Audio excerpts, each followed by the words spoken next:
We are delighted to be here with you today to discuss reading supports for students with learning disabilities. During today's webinar, we are going to discuss the impact that lack of exposure to text can have on struggling readers. We are also going to discuss ways that text-to-speech tools and audiobooks can be used to increase exposure to text and to support independent reading abilities. I am Tara Montgomery, an instructional coach at Hyde Park Day School.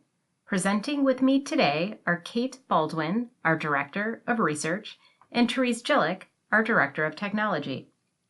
During this webinar, I will talk about the relationship between daily reading practice, vocabulary development, and reading comprehension. Kate will share current research on the use of audiobooks and text-to-speech tools, and Therese will introduce tools we are using with students at Hyde Park Day School. I would like to start our conversation by discussing the need for reading supports for dyslexic students. Students who struggle in reading read less than more able readers. In fact, the amount of time students spend reading out of school is highly correlated with their scores on standardized reading tests.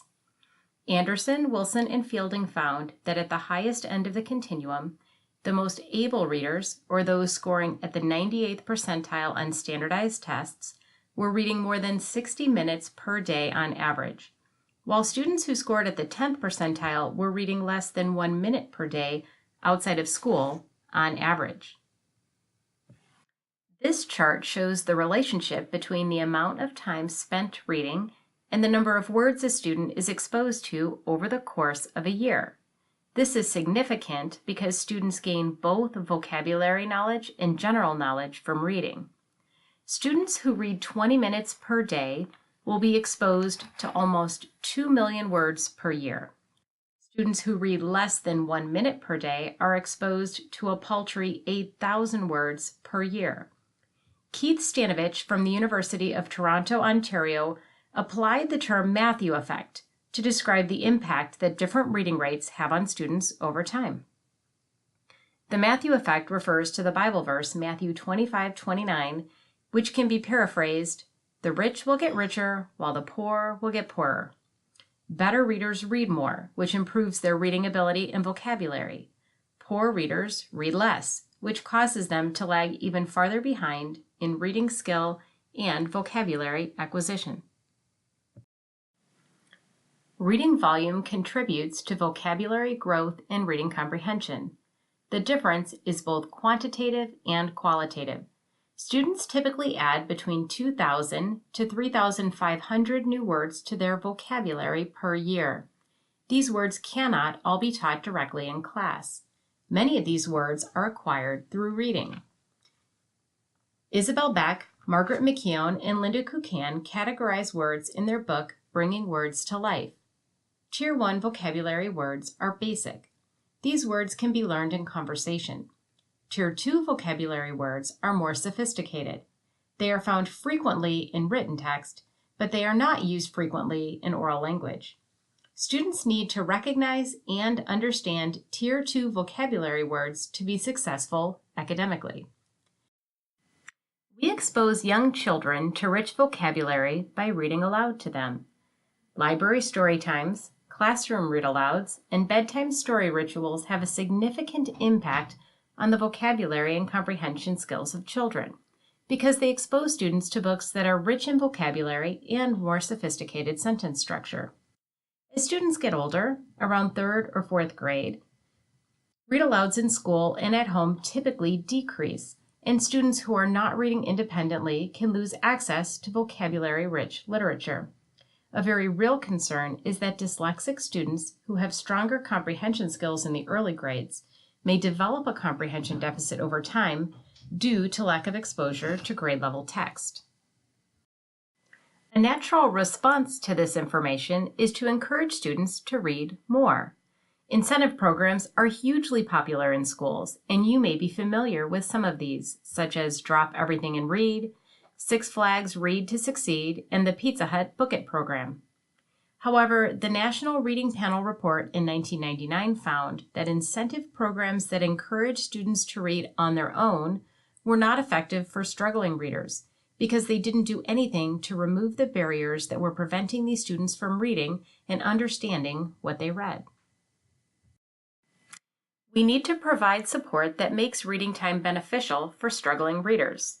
One option is for a parent or teacher to read out loud to the student, and we do encourage parents to continue bedtime read-alouds at home. But if our goal is independence, how do we help struggling readers increase the amount of time that they spend reading? More and more educators are using text-to-speech tools. I'm going to turn the presentation over to Kate, who will discuss current research on this topic. Good morning, I'm Kate Baldwin, the Research Director. What I'm going to do is share with you some of the research that has convinced us at Hyde Park Day School that having audiobooks and other text-to-speech systems available is an important way to support the reading instruction that we offer your children. As Tara said, we know that the more kids read, the more they learn, and that even small increases in reading time can make a big difference when they're carried out over a whole year. But of course, when your child has dyslexia or another reading-related learning disability, getting them to read more is easier said than done. What's more, when they do read, they're likely to be reading material that's at their decoding level rather than at their comprehension level. The words that they encounter in material at that level are simpler and more common, and so even the reading that is being done isn't stretching the student's language capacities as much as it might be. We believe that audiobooks are part of the solution to that conundrum. Audiobooks first entered the general market in the early 1990s. They're the most commonly available form of what are generally called text-to-speech systems, which is text that is being read aloud either by a human voice or by a computer-generated one. Audiobooks have exploded in popularity, and by last year, more than 40% of Americans had listened to at least one. The popularity of audiobooks among people of all ages attracted the attention of teachers and educational psychologists and produced a surge in research efforts on what using them does to people's minds, and particularly to their reading skills. The research that's being done has investigated a whole range of questions about the use of text-to-speech systems. Questions like, how does hearing words affect your brain differently than seeing words does? Is comprehending complex spoken language more difficult than comprehending written text? Is it easier? Does listening to an audiobook have the same benefits for students' minds as reading a book does? Is it really reading, or is it something else? Fortunately for us, the result of all that research has produced a very consistent and very positive picture of the effects of exposure to text read aloud. Here are some of the most important results. First, the research has shown that struggling readers who get access to an audio version of a textbook, as well as the written version, do significantly better when they're tested on the information being taught than do students who have access to just the written version. This makes intuitive sense. When students don't have to concentrate on decoding, they can direct all their attention to comprehending the material that's being discussed and integrating it with what they already know, which is what improves their memory for the material. A second important finding is that experiencing books in both print and voice formats increases the size of a child's vocabulary. In fact, in a large research study that was done in the Boston and San Diego public schools, students who used audiobooks to supplement their reading for as short a time as just 4 to 6 weeks increased their vocabulary more than control groups who used text alone. As Tara mentioned, the most important factor in children's vocabulary growth is the sheer number of words they're exposed to in a context that allows them to figure out the word's meaning. What audiobooks do is expose struggling readers to words at rates that are a lot higher than what their decoding speed would allow, and that is what produces the vocabulary growth. Third result is that giving students access to spoken materials also affects their feelings about reading, about school, and about education in general. As many of you know, children with dyslexia often find the school experience difficult and frustrating. Many studies have documented that students with difficulty reading tend to have a higher incidence of low self-esteem, anxiety, and depression. And nationally, students with dyslexia graduate from high school and college at lower rates than students without. Some recent studies that have looked at what happens when students use audio materials for relatively long periods of time, at least half a school year or more, have shown a variety of positive emotional effects, from reduced anxiety and reduced behavioral problems to greater enjoyment of school and increased ambitions for further education. This line of research suggests that exposure to audiobooks isn't just a short-term academic intervention, but a practice that it's valuable to integrate into a student's ordinary life. Finally, numerous research results indicate that exposure to audio texts produces significant improvements in both the accuracy and the speed of children's visual reading, whether it's done silently or out loud.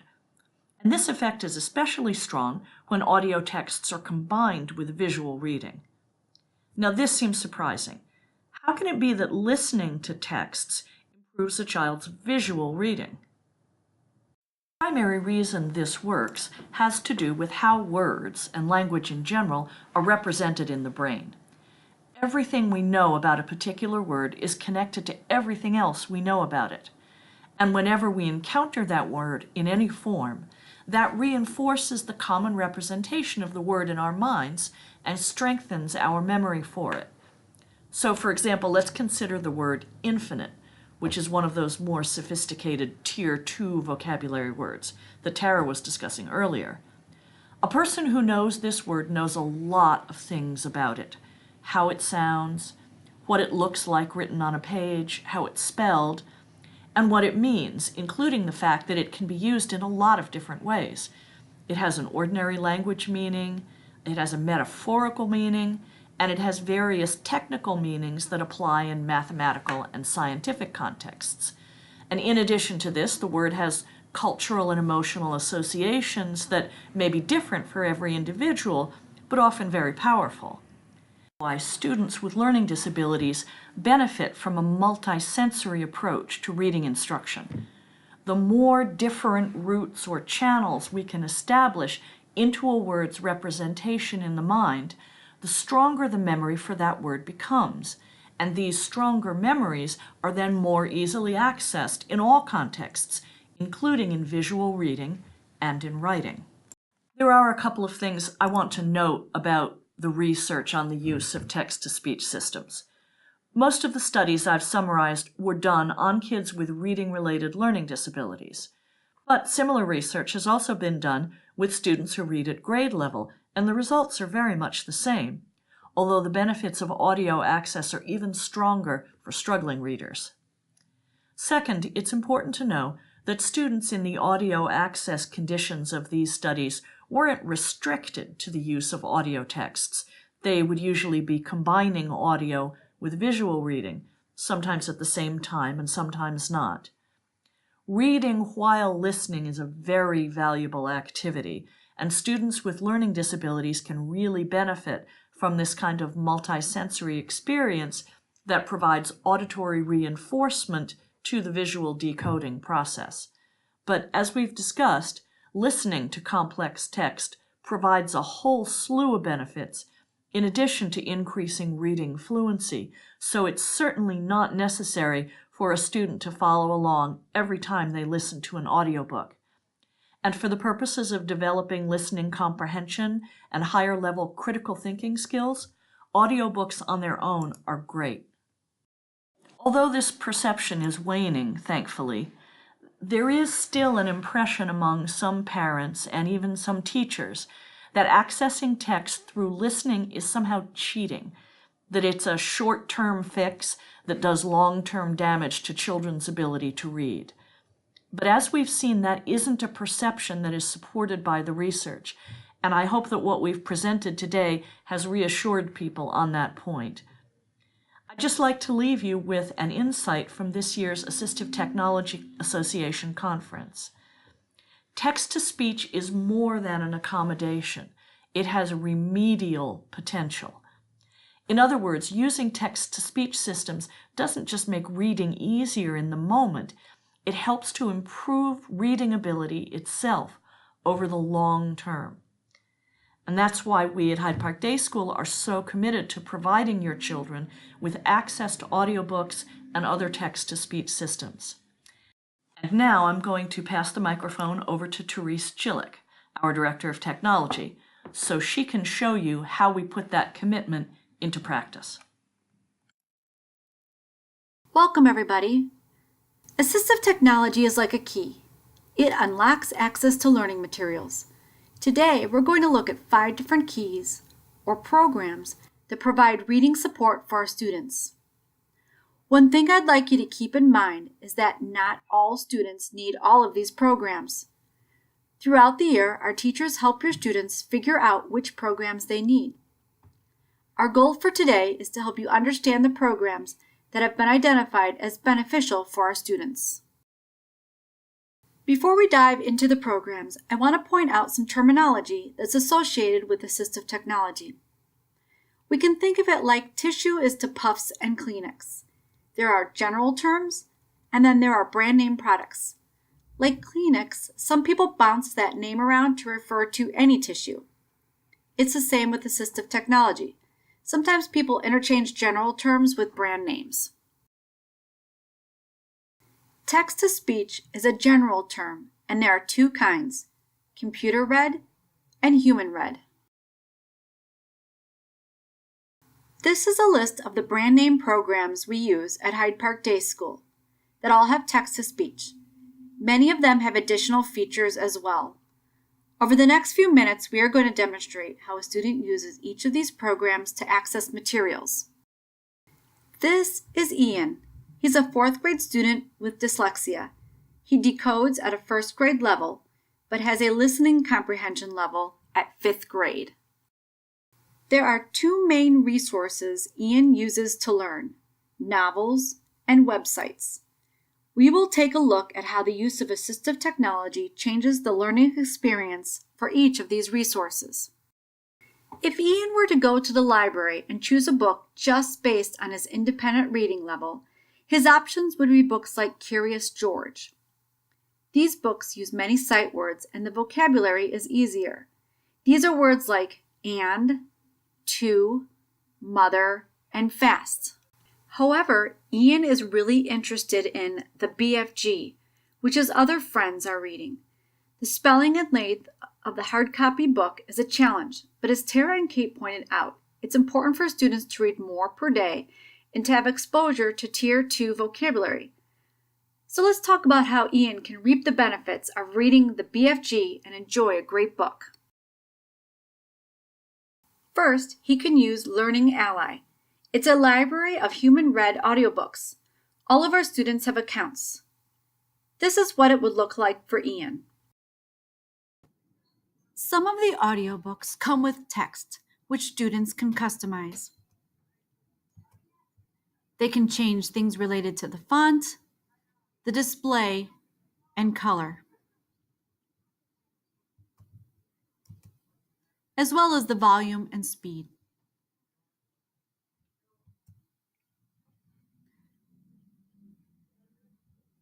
To read the story, they just need to hit the play button.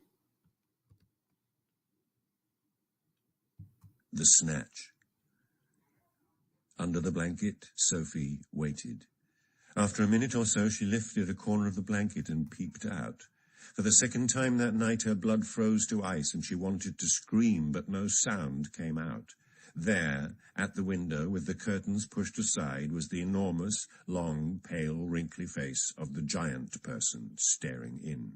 The flashing black eyes were fixed on Sophie's bed. The next Learning Ally added a new feature, which is a dictionary. When students double-click on a word, they can find the definition as well as add a note. there, at the window, They can go back and look at these notes later. This is a perfect example of what we mean by multi-sensory. It involves reading text, listening, and the experience is embedded in rich context and robust vocabulary, such as enormous, wrinkly, and flashing black eyes. This reinforces learning through the senses, through the eyes, through the ears, by accessing prior knowledge, but also bringing in emotions and associations. Bookshare is another resource Ian can use. It is a library of digital books that can be read with a text reader. All of our students have accounts to Bookshare as well, but they mostly use other tools to read the books. Bookshare is important, especially for transition if students do not have access to other tools that have more feature supports. And Bookshare is free for students with learning disabilities. Here's an example of how Ian would listen to the BFG with WebReader, a basic text reader that Bookshare provides for students with individual accounts. Students can customize Bookshare in the settings. They can change the font size, color, display, rate of speech, and voice.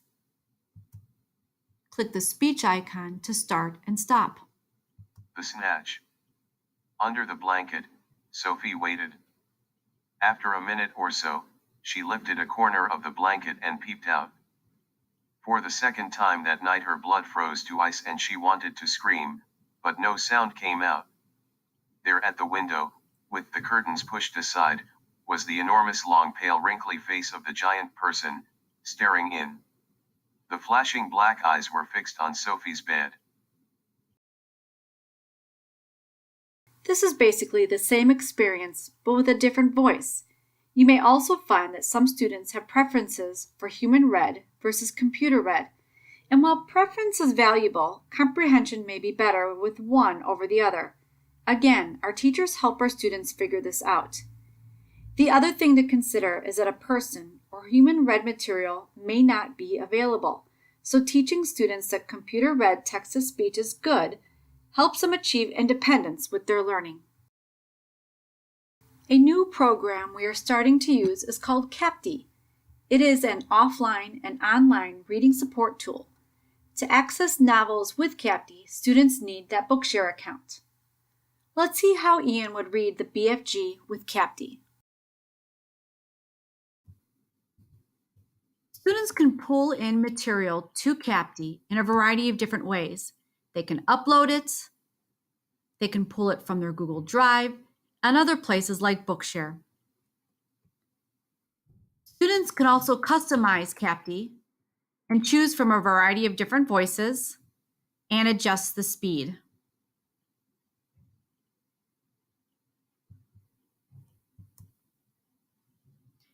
Next, they can customize the way the text looks. They can change the font. They can choose how the text is displayed on the page, as well as the background color and the color of the highlighter. Then, with the click of a button, they can read. The snatch under the blanket, Sophie waited. After a minute or so, she lifted a corner of the blanket and peeped out. For the second time that night her blood froze to ice and she wanted to scream, but no sound came out. There at the window, with the curtains pushed aside, was the enormous long pale wrinkly face of the giant person, staring in. The flashing black eyes were fixed on Sophie's bed.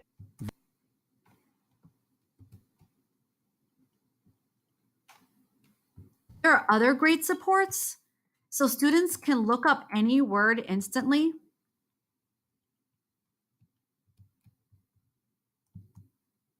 A mythical human of very great size, specifically, any of the Gigantes, the race of giants in the Greek mythology, a very tall person.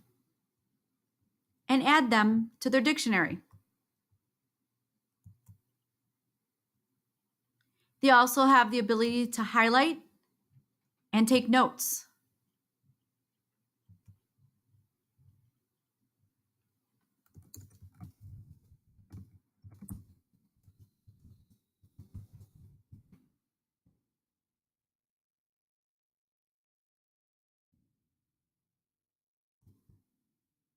Notice there are additional features such as a dictionary, highlighting, and annotating that also benefit students who need these supports. So Learning Ally, Bookshare, and CAPTI are 3 programs we use with students to help them access novels. Next, we'll explore how Ian uses assistive technology to read websites from the internet. Let's say Ian's teacher assigns a research paper and wants the students to find information about animals. Ian chooses his topic, animals that have jobs. He finds a great article about a puppy named Riley who works in a museum keeping the artwork bug-free. Let's pull up the website. It's a great article from a credible resource, and it's written at the 5th grade reading level. The vocabulary is more advanced too, with words like Weimaraner, textile, remarkable, and anonymous. With one click on a side toolbar, Ian can turn on a program called Snap and Read. Here's what Ian's reading experience transforms into. Snap and Read is a toolbar that's off to the side. Students can click on options and change their settings. They can change the colors of the highlighter. They can change the voice and things related to the voice, such as speed and pitch. They can turn on the reading level icon and the dictionary. You can see here, this website is at grade 5, which is perfect for Ian. Then when students click on the speech icon, they can select what they want to read and begin. Bugs in a museum are no small problem. Moths can eat delicate textiles. Those textiles include wool. It includes silk. And it includes cotton. Beetles can burrow into wooden objects. That's not. Snap and Read also has a text leveler. When students can highlight a section,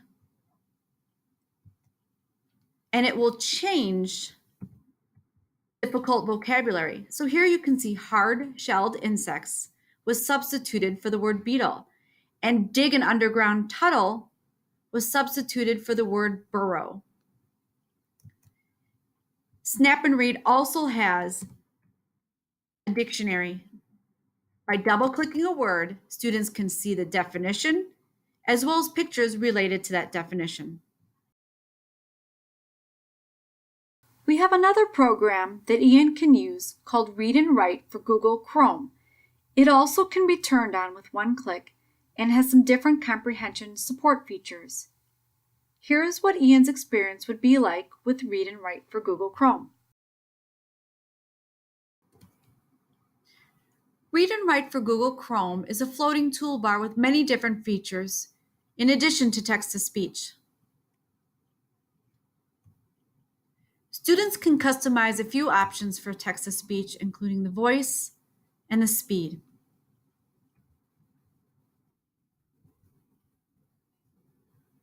When they click on Hover Speech, they can click on any part of the text and begin reading.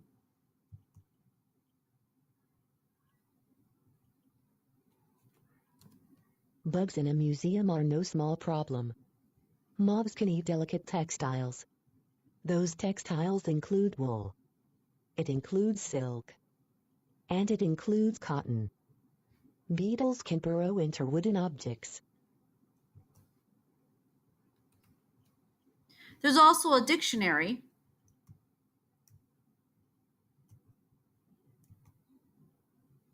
where students can read the definitions, as well as a picture dictionary where they can see pictures related to the word. CAPTI is the third program that Ian can use. In this demo, notice how CAPTI pulls out the clutter from websites. As you can see, there are a lot of ads on this website and links to social media, which can be distracting for some students. With the click of a button, students can send this website to CAPTI.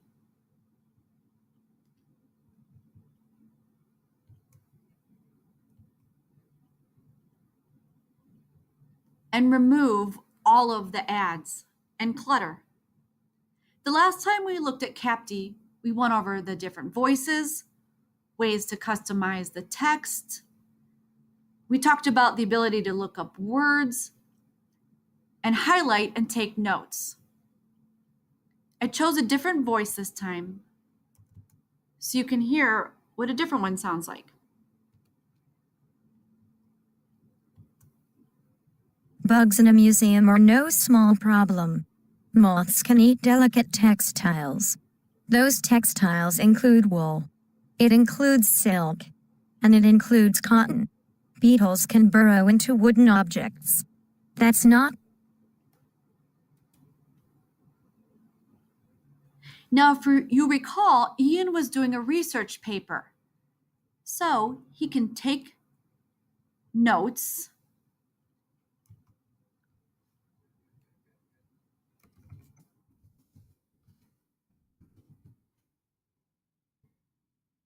and then when he's ready to write his paper, he can go back and find all of his notes.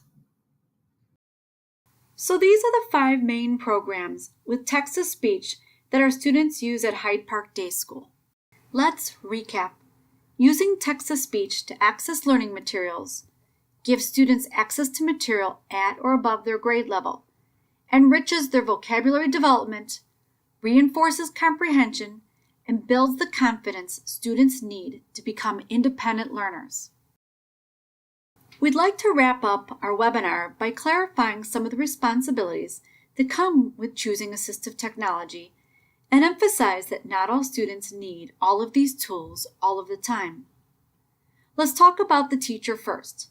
The teacher is responsible for the process of matching the assistive technology to the student. They are also responsible for teaching the student how to use it. Like learning to read, learning to use assistive technology takes time and changes as the student's needs change. Students have the responsibility of using and advocating for the use of their assistive technology. The third group is parents. We ask that you know which tools your students use and have a general understanding of what they are, which was the hope we had for this webinar. This information comes to you through the ILP process and your student's teacher. Last, it's everyone's responsibility to communicate with each other. As we wrap up, I would love to share the story that led to the title of this presentation. Our school board president, Janet Hoffman, has a daughter who was diagnosed with learning disabilities at a young age. Her first speech therapist was Elaine Dunn Engel. The simple advice that Elaine gave to Janet was this: fill her ears with words. Janet's daughter is now grown up, but she loved the stories she heard as a child so much that she is sending copies of her favorite stories as audiobooks to the younger children in her extended family. We hope you enjoyed our presentation of the reading supports we use here at Hyde Park Day School. If you have any questions, please feel free to reach out to any of us or your students' teachers at any time. Thank you and have a great rest of the day.